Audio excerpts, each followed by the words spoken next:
We're back with part 2, folks. Back there in because everything's frozen this morning. And we got the new unit. Do not open, it says, ever. There she is. So with its $1,500 core charge. I got the computer booting up because we're gonna have to look in service data and see how to program it. Uh-oh, we just bought it now.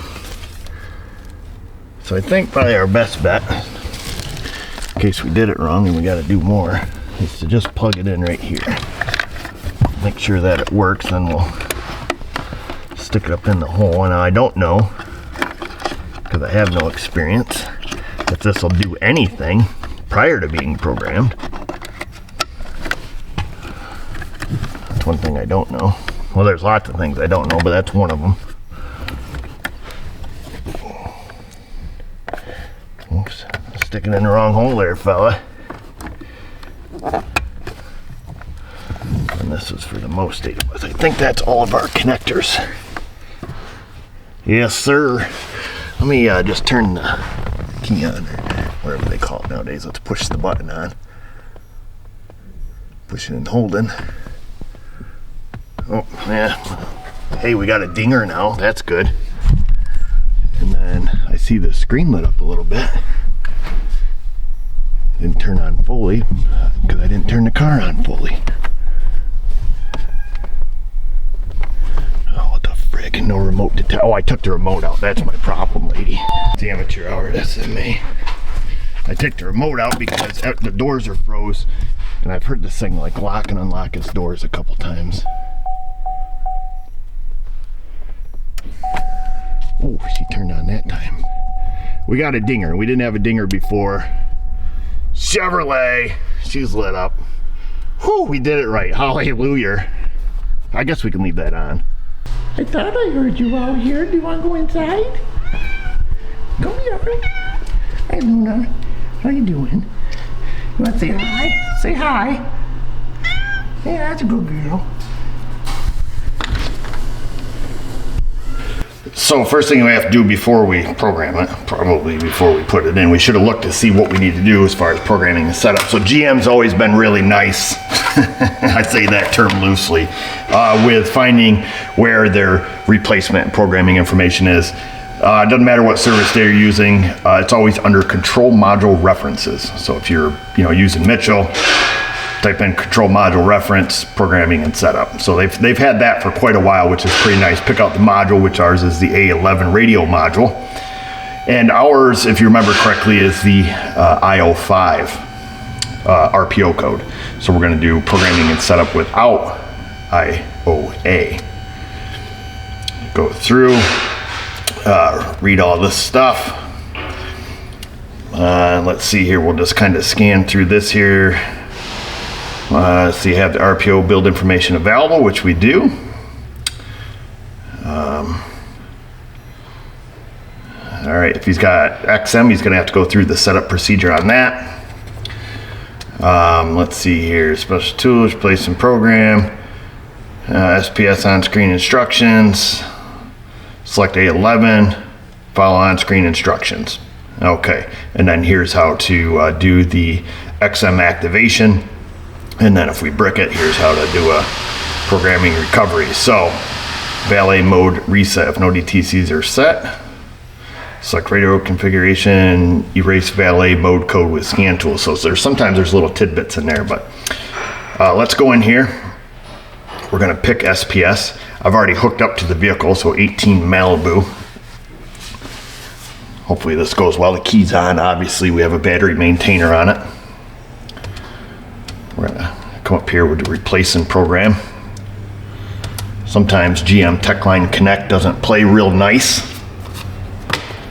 but today it started up way too quickly. Has me a little bit nervous. It usually doesn't go that smooth. We're gonna do programming.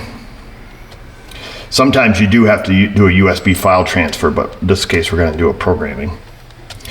Audio system. Ours is IO5. Okay, we've already talked about that. So we'll select that.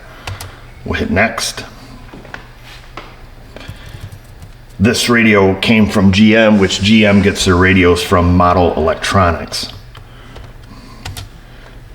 which you can just call them directly. I don't know if they sell directly to the general public or not, but used to be GM did their business through United Radio here in Syracuse, but now they use Model Electronics, which I believe is in Pennsylvania. I'd have to Google that for sure, but wait for this thing here to get some validation. Let's see. Doesn't give us any options of anything. We'll hit next. All these unrecognized calibration numbers. Here's everything that it's gonna calibrate. We'll hit start programming. The last radio I did for a fella, it took a long time. It took like 45 minutes. A really long time. So we'll sit here and wait and see how long this one takes.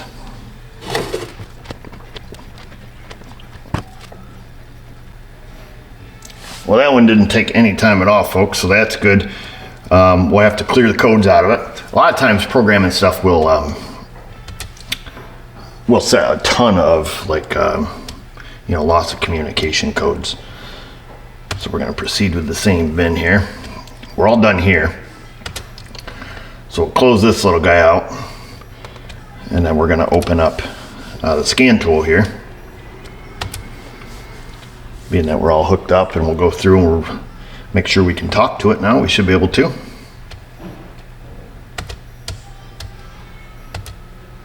Shutdown denied. You've been denied. We're going to get into scan tool here. Only had to restart it 2 or 3 times to get the tech line connect working again. Like I say, it's kind of hit or miss with general mess here. Whoa! Spoke too soon. This guy's getting all click happy. We'll go to vehicle diagnostics, DTC information. You guys remember this thing was littered full of codes, and we have a suspicion that it's a collision car because of the shoddy body work and whatnot and what have you, and the fact that the airbag has about 3 million codes in it. So we're going to let it read codes. We're going to clear all the codes out of everything and make sure that we can talk to the radio, which I suspect that we can. As soon as it's done thinking here. All right.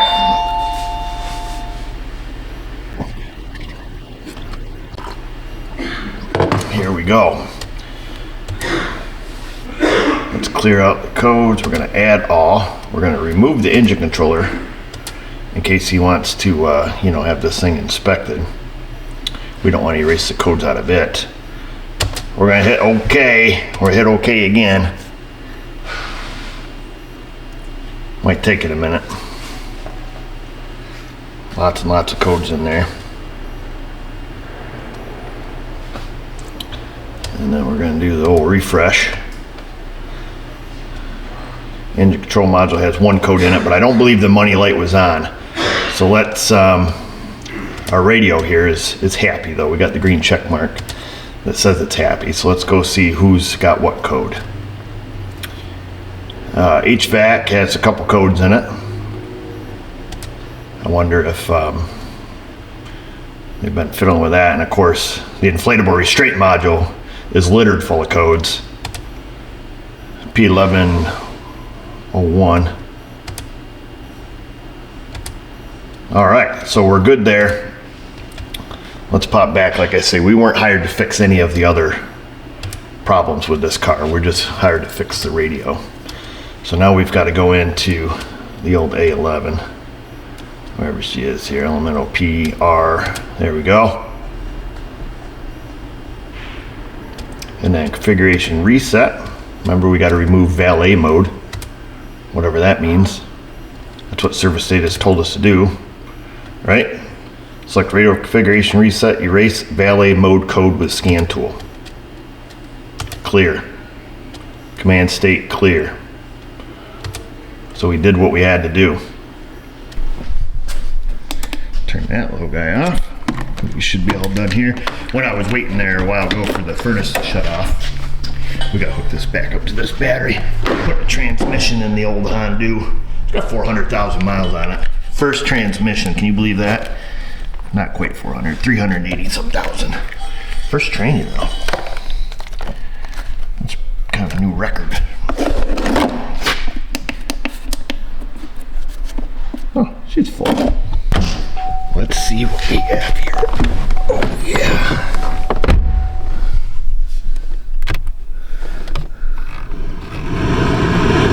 Oh yeah. We've got that. Let's see, where's the tune button? What's it? Ooh, wow. Let's go to the classic 98.3. Oh, it's because we're inside the building. I forgot, but looks like it's got all the other stuff here. I don't know what else it does. Whatever, we'll let him mess with it. It works now. Ooh, my Chevy.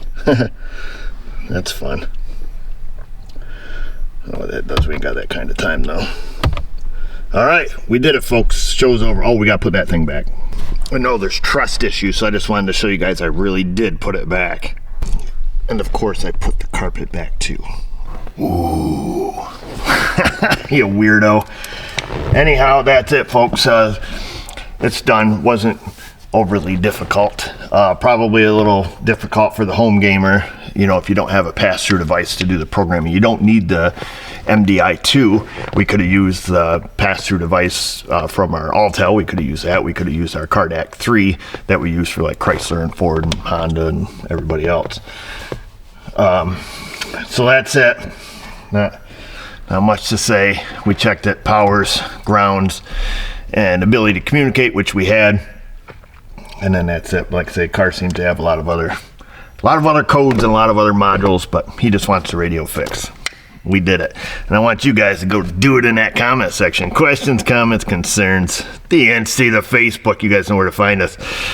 Just remember, viewers, if I can do it, you can do it. Or at least most of it. Thanks for watching.